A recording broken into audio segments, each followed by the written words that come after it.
Olá, gente, muito boa noite, como vão? Tudo bem? Espero que todo mundo esteja muito bem. E aí? O que que tem? Como é que foi aí, desde o nosso último encontro? Você é aqueles que sempre acompanha, aparece ou aparece de vez em quando? Não tem problema nenhum, né? Mas a gente se vê, vira e mexe a gente se vê, né? Tava aqui agora um pouquinho, tava ouvindo uma musiquinha aqui do canal para entrar no clima e tava refletindo, enfim, sobre a vida um pouquinho aqui e tal. E enfim, é bom entrar nessa vibe, né? Eu acho muito gostoso ficar nessa vibe de gratidão, eu acho. Essa é a melhor palavra para colocar, é vibe de gratidão. A gente, é impressionante como a vida sempre manda mais daquilo que a gente mais vibra. Então é assim, se você vibra medo, a vida vai sempre te trazer um jeito de colocar na situação de medo de novo. Se você vibra tristeza, sempre aparecerão, né, coisas para você se preocupar e ficar triste. Se você vibra carência ou mesmo, enfim, né, pobreza, né, falta de recursos, a vida vai sempre te dar motivos para você continuar vibrando nisso.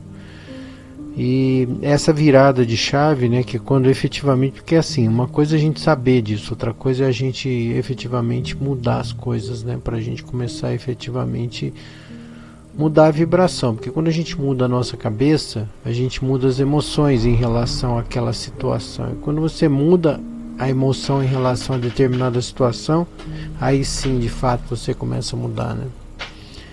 E um grande lance uma coisa é você saber disso, né? Uma coisa é você saber, outra coisa é você efetivamente começar a mudar, né? Porque por exemplo, se você está numa vibração de medo, por exemplo, que é a vibração que mais me afeta, geralmente é a do medo. Medo de não conseguir, medo de não atingir o esperado, medo de faltar alguma coisa. Sempre medo é uma coisa que me afeta e me afetava, né? Tem que falar assim porque é um trabalho interno grande e eu coloco muito abertamente aqui desse jeito, que é para justamente vocês entenderem que não tem milagre, sabe? A gente precisa o tempo inteiro lapidar isso na gente. A gente precisa o tempo inteiro tentar melhorar essas coisas que a gente sabe que são dificuldades, né? E uma coisa que de certa maneira ajudou muito a mudança desse comportamento, que graças a Deus tem mudado bastante na minha vida, é a questão de você colocar na sua cabeça que você deve ser um mero observador.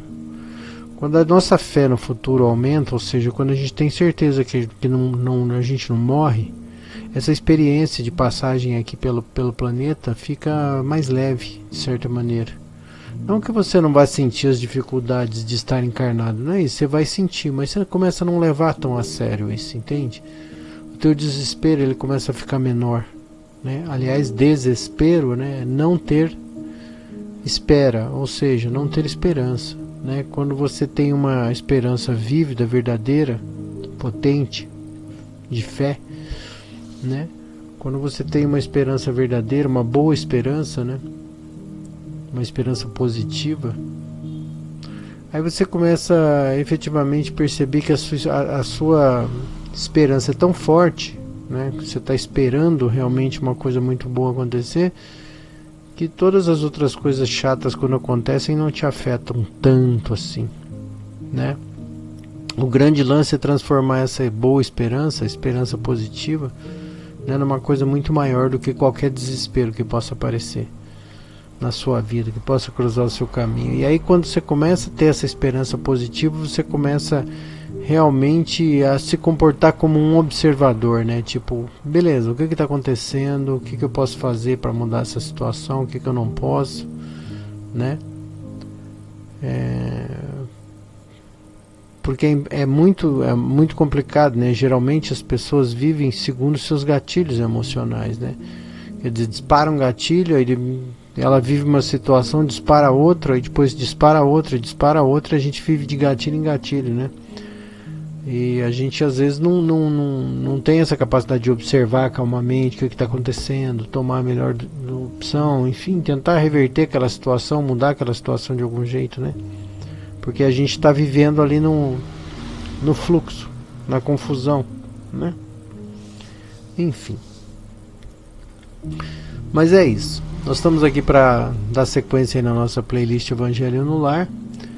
Aqui em Bragança, friozinho. E aí o nosso amigo Giló está aqui do lado, que ele fica absorvendo o calor da CPU aqui do meu lado. E aí ele fica ali quietinho, é impressionante. Só porque tá frio. Se tivesse um pouquinho mais quente, ele ia estar arrebentando, derrubando a casa. Bom, como vocês sabem, o Evangelho no Lar é uma proposição espírita e por conta disso nós usamos o Evangelho segundo o Espiritismo. A gente usa também esse livro, tem usado nos últimos encontros esse livro aqui, ó, que é a Cirurgia Moral, né, do João Nunes Maia, pelo espírito de Lancelin. Bem interessante também. Que está mais na área da... pessoal que gosta mais do João Nunes Maia, gosta mais de... enfim, não é que gosta mais, mas ele puxa um pouquinho mais, ele não é tão romântico quanto, né, o André Luiz, ele é um pouco mais científico, né, o espírito do Lancelin, então ele está mais pro lado do desdobramento, da projeção astral, para aquele lado ali, né? E nós usamos também esse livro aqui do Sri Prembaba, Flor do Dia, que também tem umas frases bem interessantes para a gente racionalizar a respeito. Tá bom? A gente sempre faz 8 minutos de respiração, que eu chamo de respiração do descolamento, que é quando a gente descola do nosso dia a dia, né, das vibrações do dia. E é engraçado que eu trabalho prestando serviço e às vezes eu vou numa casa, vou noutra, vou noutra, e aí é inevitável sugar as energias do lugar, né? Trocar energia com o lugar, né? Sejam boas, sejam não tão boas, né? Enfim. Mas é isso. Então, como é que a gente respira? A gente respira sempre assim, a gente faz em 3 etapas. A gente inspira até a metade da nossa capacidade pulmonar, pausa, inspira o resto, pausa, e aí expira.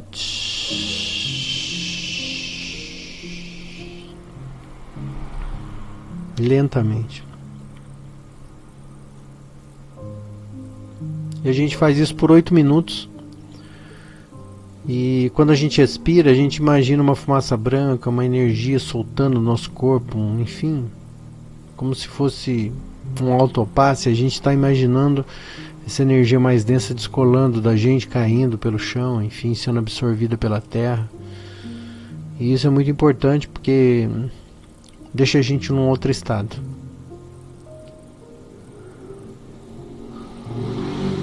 Terminar esse momento, essa fase da respiração, a gente faz a evocação dos espíritos, dos nossos bons amigos e começa efetivamente a partir daí, tá bom?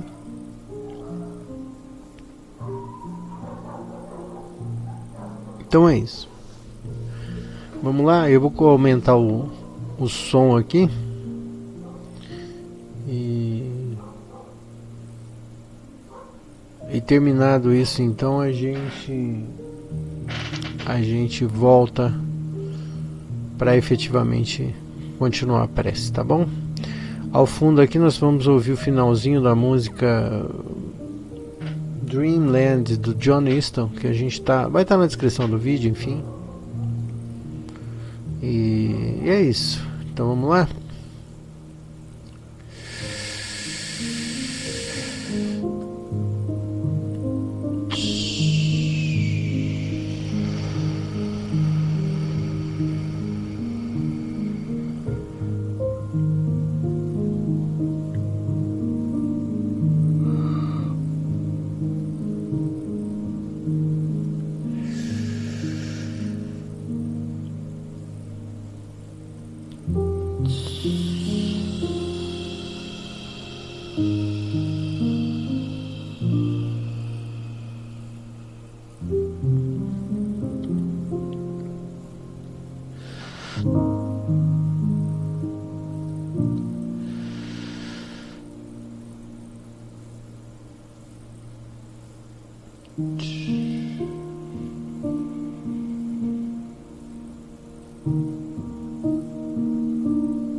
Muito bem, muito bem, muito bem. Eu acho bem bacana esse negócio de fazer essa respiração, viu? Eu sei que tem gente que acha chato. E tá tudo bem, né? Mas eu acho importantíssimo a gente entrar na vibe da coisa, sabe? Na vibração da coisa. Bom, mas vamos lá. A partir de agora, então, a gente já pode evocar os nossos bons amigos, né? Pedindo que eles nos amparem, nos ajudem aqui. Vamos lá? Queridos bons amigos, boa noite. Estamos aqui mais uma vez para dar continuidade à nossa playlist O Evangelho no Lar. Pedimos humildemente a vossa proteção durante esse momento. Que vós, os bons espíritos, possam nos ajudar a escolher boas leituras para o dia de hoje, boas interpretações também. E que antes de tudo possamos fazer uma egrégora positiva de boas vibrações em auxílio daqueles que mais necessitam. Que vós, os bons espíritos, possam usar dessas vibrações para realizar os seus trabalhos, assim como Deus permitir. Pedimos humildemente que se dignem a usar essas vibrações mais densas, que são efetivamente aquelas que conseguimos oferecer na maioria das vezes, e que são tão importantes aos nossos irmãos desencarnados, em estados de sofrimento. Que vós, os bons espíritos, iluminem o nosso caminho e que Deus abençoe, sobre a égide de Jesus, a todos nós. Que assim seja. Pai nosso que estais nos céus, santificado seja o vosso nome, venha a nós o vosso reino. Seja feita a tua vontade, assim na terra como nos céus. Pão nosso cada dia nos dai hoje, perdoa as nossas ofensas, assim como nós perdoamos quem nos tem ofendido. Não nos deixeis cair em tentação, mas livra-nos do mal, que assim seja. Graças a Deus.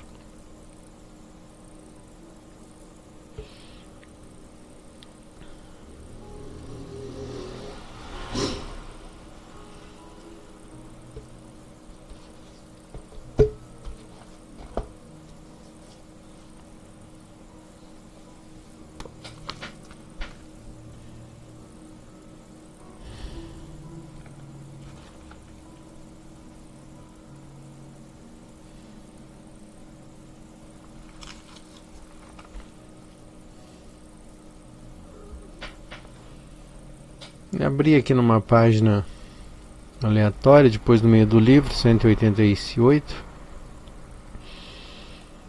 e vamos a partir daqui. Quando um homem, página 188, tá? Quando o homem trabalhou bastante com o suor do seu rosto e acumulou bens, ouvireis dizer frequentemente que quando o dinheiro é ganho, sabemos dar-lhe valor. É a mais pura verdade? Pois bem, que esse homem que confessa conhecer todo o valor do dinheiro faça caridade segundo suas possibilidades e terá maior mérito do que aquele que, nascido na fartura, ignora as rudes fadigas do trabalho. Mas se esse homem que se recorda de suas lutas, seus esforços, tornar-se egoísta, impiedoso para com os pobres, será bem mais culpado do que aquele outro, pois quanto mais conheça por si mesmo as dores ocultas da miséria, tanto mais deve empenhar-se em ajudar aos outros.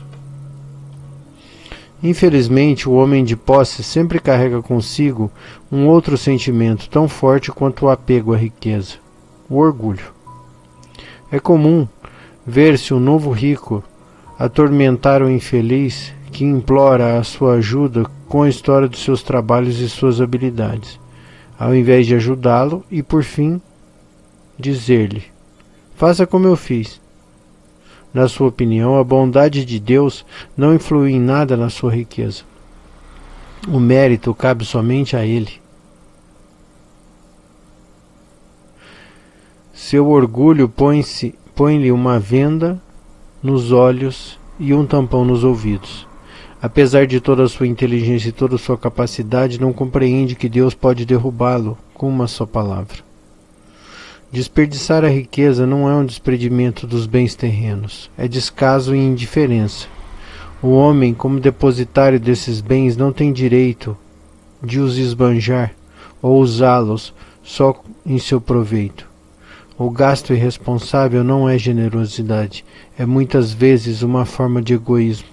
Aquele que esbanja ouro para satisfazer uma fantasia, talvez não dê um centavo para prestar auxílio. O desapego aos bens terrenos consiste em apreciar a riqueza no seu justo valor, saber usufruir dela em benefício de todos e não somente para si, e não sacrificar por sua causa os interesses da vida futura. Se Deus não sacrificar por sua causa... Não, peraí.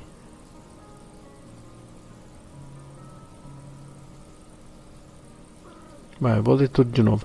O desapego aos bens terrenos consiste em apreciar a riqueza no seu justo valor, saber usufruir dela em benefício de todos e não somente para si, e não sacrificar por sua causa os interesses da vida futura, e, se Deus a retirar, perdê-la sem reclamar. Se por infortúnios imprevistos vos tornardes como Jó, dizei como ele: Senhor, vós me destes, vós me tirastes, que seja feita a vossa vontade. Eis o verdadeiro desprendimento. Sede antes de tudo submissos, tende fé naquele que, assim como vos deu e tirou, pode devolver-vos. Resisti com coragem ao abatimento, ao desespero que paralisa as vossas forças. Não vos esqueçais nunca de que quando Deus vos prova numa aflição, sempre coloca uma consolação ao lado de uma rude prova. Pensai também que há bens infinitamente mais preciosos do que os da terra, e esse pensamento vos ajudará a desapegar desses últimos. Quanto menos valor se dá a uma coisa, menos sensível se fica à sua perda. O homem que se apega aos bens da terra é como uma criança que apenas vê o mundo presente. Aquele que não é apegado é como um adulto que vê as coisas mais importantes, pois compreende essas palavras proféticas do Salvador: meu reino não é desse mundo.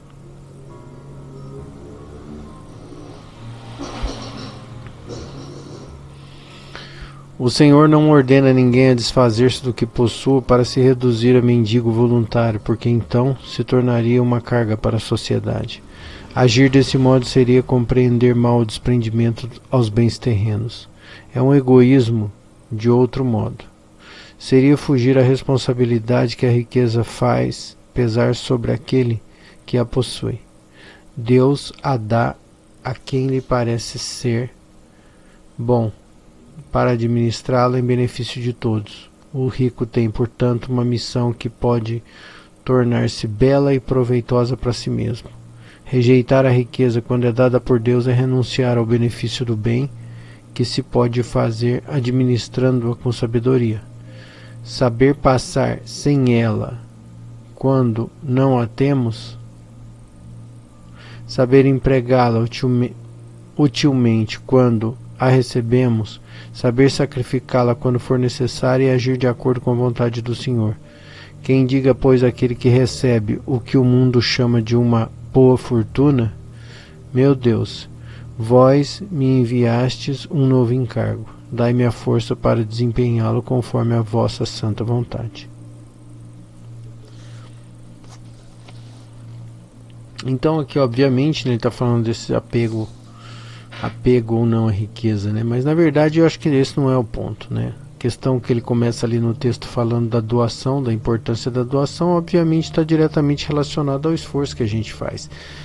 E isso, né, é uma coisa que tem muito a ver com as palavras de Jesus. Jesus dizia, né, em suas palavras, de um modo geral, que a gente deve procurar dentro de nós mesmos o Deus que existe, o Cristo que existe. E, obviamente, todo o esforço que a gente faz em qualquer sentido em prol de algo, significa que nós estamos nos esforçando para evoluir em tal sentido, né? Então, independente da área, qual seja a área, não importa. Se você está fazendo um esforço, isso tem muito mérito para Deus. Por quê? Porque você naturalmente está tentando lapidar uma aresta sua. Aqui, por exemplo, o exemplo é dinheiro, fortuna, mas poderia ser perdão, por exemplo. É muito difícil você perdoar uma pessoa. Você tem que fazer um esforço verdadeiro de conscientização, de empatia, biriri bororó, e quem sabe um dia esse perdão venha. Entende? Mas você precisa fazer um esforço, você precisa estar aberto ao perdão, ou seja, você precisa refletir sobre ele, você precisa pensar nas possibilidades que levaram tal pessoa ou tal situação a acontecer, para obviamente se entender, enfim, você tem que estar aberto ao negócio. Da mesma maneira, significa, por exemplo, se você vai ajudar alguma pessoa na rua, né, dispondo da sua riqueza, do seu dinheiro, obviamente você tem que ter um pouco de empatia para a pessoa, falar, poxa, eu tenho uma casa para dormir, por exemplo, eu tenho uma casa para dormir, eu tenho um carro, eu tenho comida à mesa à vontade, e me passa na rua uma pessoa em situação de fome, enfim, de necessidade, de frio.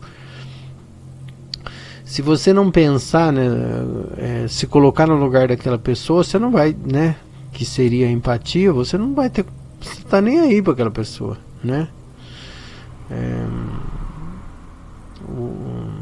Tem um exemplo bonito, né, que fala o seguinte, né, se você olhar para essa pessoa em situação de mendicância, imaginar, porque assim, se você vê a pessoa que você não conhece, você fala, um infeliz aí na rua, né? Uma pessoa pobre, uma pessoa fedida, uma pessoa, você não está nem aí. Mas se aquela pessoa que você estivesse vendo ali fora, você conseguisse, né, imaginar que fosse um irmão seu, um irmão mesmo, né, que nasceu na sua família, irmão de sangue, vamos dizer assim, né? Se você imaginasse a sua mãe, o seu pai, o seu tio, será que você mudaria de atitude? Será que você não pensaria diferente na hora de agir, né? E obviamente tudo isso depende de esforço, um alto esforço, né? A gente fazer um esforço para se colocar no lugar do outro, e todo o esforço que a gente faz em prol de melhorar, ele é abençoado, ele é uma coisa de Deus, é uma dádiva, é uma bênção na tua vida, né? Então, por exemplo, vamos fazer um comparativo. Se você tem saúde, que é um tipo de riqueza, né? Qual o problema de você ajudar o próximo? Ou seja, distribuir um pouco dessa riqueza que você tem com o outro. E olha que curioso, a gente não está nem falando de dinheiro, né? A gente não está nem falando de dinheiro. Agora, por exemplo, dinheiro, como citou ali no caso do exemplo, né? Por exemplo, se você não faz esforço nenhum para dar 10 reais para alguém, ou para uma instituição, ou sei lá, comprar alguma coisa, uma vacina para um cachorro de rua, ou levar um cachorro para castrar, sei lá, alguma coisa. Se para você 10 reais não é nada, esse esforço não, entendeu? Ele não tem tanto valor assim, apesar de, né, você vai se sentir bem, legal, não sei o que lá, mas 10 reais para você não é esforço nenhum, X. Entendeu? Isso também não tem tanto valor assim. É lógico, né, que, por exemplo, sei lá, para uma pessoa muito rica pegar um cachorro e comprar uma vacina que custa, sei lá, um remedinho vagabundo aí, 30 reais, você pega 30 reais e compra um remédio para um cachorro. Isso tem um valor. Agora, por exemplo, se uma pessoa mais pobre, né, uma pessoa que ganha salário mínimo, pega lá e compra 30 reais um remédio para um cachorro, o mesmo remédio, é lógico que isso vai ter um valor muito maior, porque obviamente ele fez um esforço muito maior, né, para adquirir aquele medicamento. Então isso, obviamente, esse peso sobre ele, né, é muito maior. Então, obviamente, significa que o que ele fez consciencialmente é um esforço muito maior. Isso não está diretamente relacionado com valor, entende? Mas sim quanto que aquilo representa de esforço, né? E isso, eu estou tentando dar esse exemplo justamente para a gente pensar por exemplo, se eu tenho uma má tendência de ficar falando mal da vida dos outros, entendeu? E aí beleza, surge uma oportunidade que eu fico fulo com aquela pessoa e fico doido de falar, mas eu fico me corroendo por dentro e falo, não vou falar, não vou fazer isso, não vou, estou mudando, não quero fazer isso, não vou fazer isso, não sei o que lá. E você fica muito mal em não conseguir não falar. Esse esforço é muito válido, porque você obviamente está fazendo um esforço, e esse esforço é o grande barato da coisa, né? Porque isso denota movimento, e a vida é movimento, a vida é ação, é movimento, entende? Então, tudo que é estático, tudo que é travado, tudo que é imutável, morre, né? Eu acho que é isso. Então, assim, a gente tem que fazer esforço o tempo inteiro para corrigir as nossas más tendências e tentar, na medida do possível, ser melhor do que nós fomos ontem. E a melhor referência é o ontem mesmo, o dia de ontem. O que eu fiz de ontem? Ontem eu comi bola, eu fiz alguma coisa que não foi legal? Sim. Então hoje ou na próxima oportunidade que isso acontecer de novo, eu vou fazer diferente. Então isso eu acho legal. Esse tipo de comportamento, esse tipo de pensamento. Isso é muito espiritual, espiritualizado, né? Essa é a verdadeira espiritualidade, né? Cada um cuidando da sua vida e não esperando que venha um guru maravilhoso e tente resolver o problema da nossa vida, quando na verdade a carga é só nossa, né? Nós deveríamos se preocupar em nos corrigirmos, sem esperar que ninguém venha fazer isso por nós, né? Tá certo? Bom, eu quero aproveitar esse embalo aqui, porque eu estava aqui um pouquinho antes de começar essa preleção, e aí eu estava pensando muito nos asilos, nas pessoas mais velhas que já estão mais próximas do desencarne, né, do desligamento do corpo físico. E obviamente a cobrança aumenta, né, quando você vai ficando mais velho, né? Porque se você não fez durante a sua vida, você tem cada vez menos tempo para fazer, né? E para uma pessoa que não fez a vida toda, quando ela chega no fim e ela tem pouco tempo, né? O desafio dela é um pouco maior, né? Ainda que haja uma mudança real de atitude, né? E que é lindo que ela deva acontecer, não importa, mas, né, o tempo não existe nesse caso. O negócio é a tomada de decisão e a mudança de atitude, né? Esse que é o grande lance. E aí quando a gente vai conseguir vencer os nossos desafios, só cabe a Deus. Então, é isso. Vamos pedir então por essas pessoas mais idosas, para que Jesus abençoe a vida delas, ilumine a mente, né, as consciências, para que elas possam cada dia mais soltar as amarras que as prendem, né, para que elas possam ter uma mudança de atitude, se for o caso. E para aquelas outras pessoas que já estão no fim da sua jornada e que, vamos dizer assim, seguiram na média, né, numa boa média, que elas tenham também a paz merecida e que as melhores realizações possam acontecer a elas sempre. Sendo assim, pedimos aos bons amigos que nos ajudem nessa vibração, para que essas consciências adoecidas possam receber um influxo de amor e de paz e de tomada de decisão, e que as consciências mais saudáveis possam receber também um influxo de paz e de prosperidade moral e mental, para que tenham tranquilidade no final da sua jornada. Sendo assim, pedimos aos bons amigos que abençoem cada um deles, iluminando, segundo as suas necessidades e qualidades. Que vós, os bons espíritos, possam usar essas vibrações para que o melhor aconteça sempre, que assim seja. Pai nosso que estais nos céus, santificado seja o vosso nome.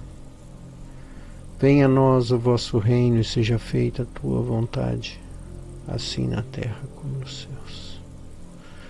Pão nosso cada dia nos dai hoje, perdoa as nossas ofensas, assim na terra como nos céus. Pão nosso cada dia nos dai hoje, perdoa as nossas ofensas, assim como nós perdoamos quem nos tem ofendido. Não nos deixeis cair em tentação, mas livra-nos do mal. Que assim seja, graças a Deus.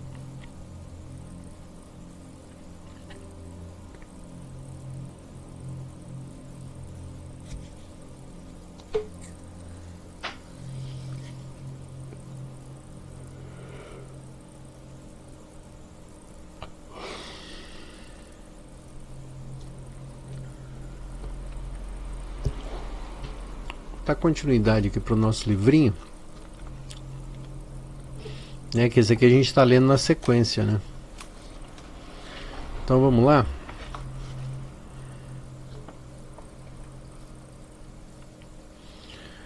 João Nunes Maia, página 28. O título é Todos temos direitos e deveres. Desculpem.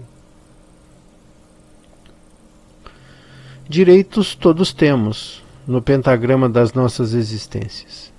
Em confronto com o que existe à nossa retaguarda, somos privilegiados pelas conquistas que o tempo nos premiou na ascensão da vida. Porém, não podemos nos esquecer dos deveres a cumprir diante dos outros, que viajam conosco no mesmo comboio planetário. Compete a nós respeitar o que nos ajudam a viver, para que o próprio respeito nos garanta a tranquilidade. Temos a competência de fazer o que desejamos que seja feito. No entanto, podemos assumir com isso dívidas para com os nossos irmãos, se os nossos feitos não compartilharem com a harmonia da criação. O nosso direito é ser honesto, e o nosso dever é respeitar a vida que o semelhante leva, de modo que o tempo seja gasto somente na educação que nos compete adquirir. O nosso direito é a honra onde quer que andemos, e o nosso dever é o encargo de trabalhar em silêncio nos moldes do exemplo, para ajudar quem ainda não percebeu os valores das virtudes espirituais. O nosso direito é nos interessar pelo autoaprimoramento, e a nossa incumbência é trabalhar constantemente pela paz de todas as criaturas de Deus. A condição nossa de espírito, que já despertou para a luz, é o imperativo sagrado de ajudar a quem quer que seja, sem exigências descabidas, que possam nos levar ao orgulho e à vaidade. Autoridade devemos ter, e é justo que a exercitemos nos domínios das nossas emoções inferiores, porque aí a nossa missão se engrandece diante de todas as criaturas que vivem conosco. Alistemo-nos no exército da salvação de nós mesmos e entremos na liça. Vamos lutar? Essa é uma guerra que não podemos fugir dos objetivos a que nos propusemos. É uma conquista altamente valiosa, a conquista de nós mesmos. Estamos enfermos e tão enfermos que somente a cirurgia pode nos aliviar, a cirurgia moral. O terapeuta, quando chega às portas da perfeição, trata somente dele mesmo, porque só ele se conhece bem e sabe, depois de Deus, os meios corretos para a cura completa. Só ele mesmo conhece os segredos da sua própria natureza e aplica os medicamentos correspondentes às suas necessidades. Meu irmão, já analisaste todos os dias se respeitas os direitos alheios pelos pensamentos, palavras e também ações? Se não, faze isso e começa a trabalhar dentro de ti mesmo. Planta e cuida da terra, que o crescimento pertence ao Senhor, que nunca faltará com o seu amor e a sua bondade. A prerrogativa de todos os seres é viver bem consigo mesmo. Entretanto, temos grandes atribuições para com o próximo, que não pode sofrer com custo para a nossa felicidade. Vigia a tua palavra, pois ela, sem a devida harmonia, incomoda quem te ouve e desinquieta quem te acompanha. Somos responsáveis pelo que somos e fazemos. Recebemos de volta o que damos em todas as dimensões da vida. O comportamento da alma pode ser luz ou treva nos teus próprios caminhos. Em tudo que fizeres, lembra-te dessa palavra: respeito, que os teus direitos serão resguardados pela lei que nada esquece.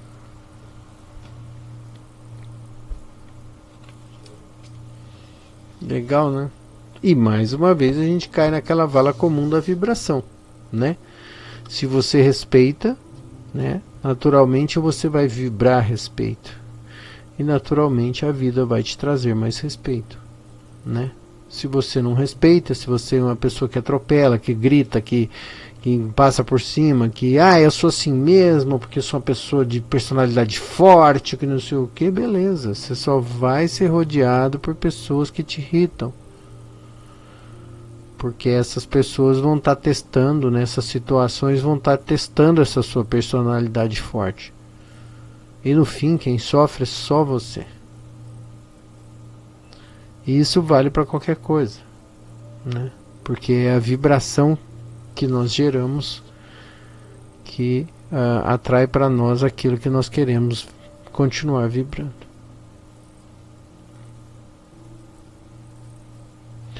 Vamos aproveitar a oportunidade de pedir uma prece por nós mesmos, né? Para que Jesus, através dos bons espíritos, possam iluminar os nossos caminhos e abençoar a gente naqueles desafios, às vezes perenes, né? Aqueles desafios que sempre nos acompanham, e às vezes naqueles desafios eventuais, né? Eu chamo de desafio porque todo desafio pode ser vencido, né? Por isso que eu falo desafio. A gente não deve ficar falando, eu tenho muitos problemas. Não, você não tem problema.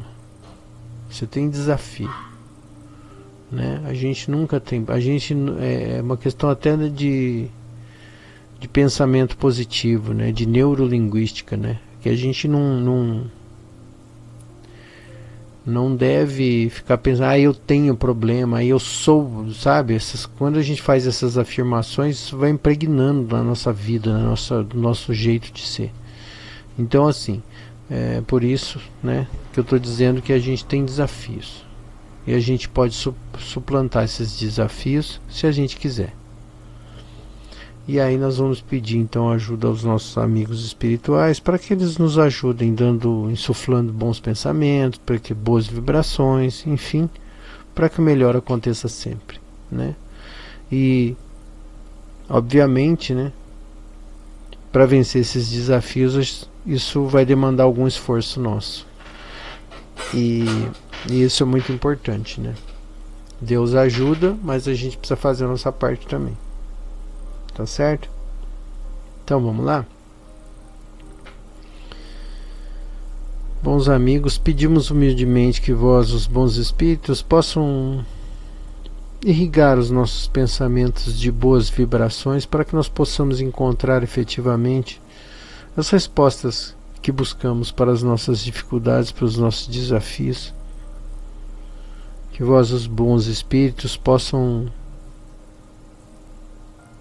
nos mostrar a boa esperança, a esperança e a fé positiva num futuro melhor, numa coisa melhor, situação positiva e, enfim, duradoura. E que, imbuídos dessa emoção, desse sentimento, nós possamos fazer por onde resolver as nossas dificuldades. E se elas não estiverem no escopo das nossas atitudes, que essas boas vibrações possam arranjar as coisas por nós, porque é infinita a bondade de Deus. Que assim seja. Pai nosso que estais nos céus, santificado seja o vosso nome, venha a nós o vosso reino, seja feita a tua vontade, assim na terra como nos céus. Pão nosso cada dia nos dai hoje, perdoa as nossas ofensas, assim como nós perdoamos quem nos tem ofendido. Não nos deixeis cair em tentação, mas livra-nos do mal, que assim seja. Graças a Deus.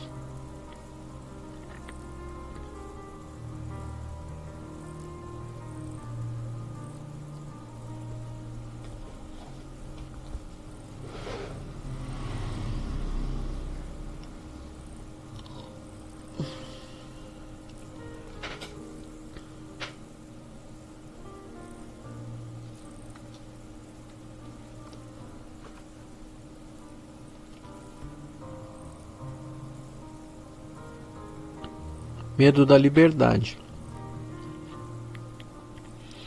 Às vezes, o que nos impede de manifestar os nossos dons e talentos para a realização do seu propósito é o medo da grandeza da sua alma. Muitas vezes, o maior medo não é o de sentir dor, mas sim de ir além dela e se deparar com algo que está além dos domínios do ego e da mente, além das suas referências. Você tem medo de se mover em direção ao desconhecido, algo que você não domina, embora isso seja tudo o que você quer. Embora seja extremamente prazeroso crescer, expandir e desenvolver a sua força, você tem medo. Você tem medo de ser livre. Mas a realização do propósito da alma está intrinsecamente relacionada a essa liberdade.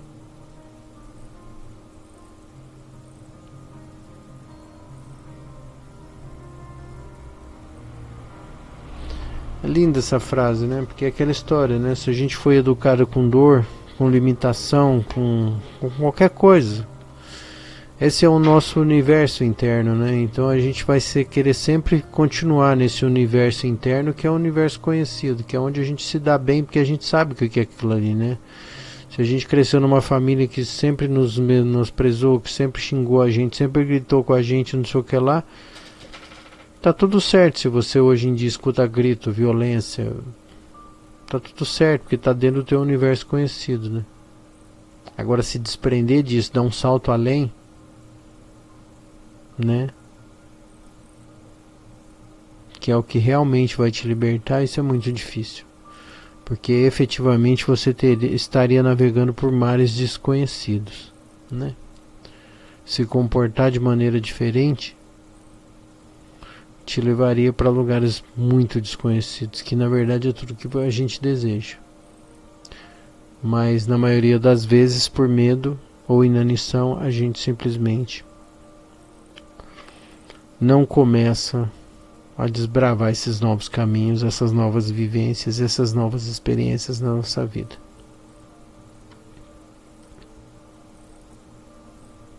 Enfim, Reflexões para as 3 horas da manhã, quando a gente dá aquela acordadinha básica, né? Mas enfim, agradeço demais a presença de vocês e que a gente possa se ver em breve em mais um Evangelho no Lar, tá bom? Até lá então.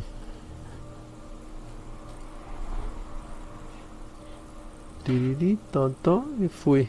Até.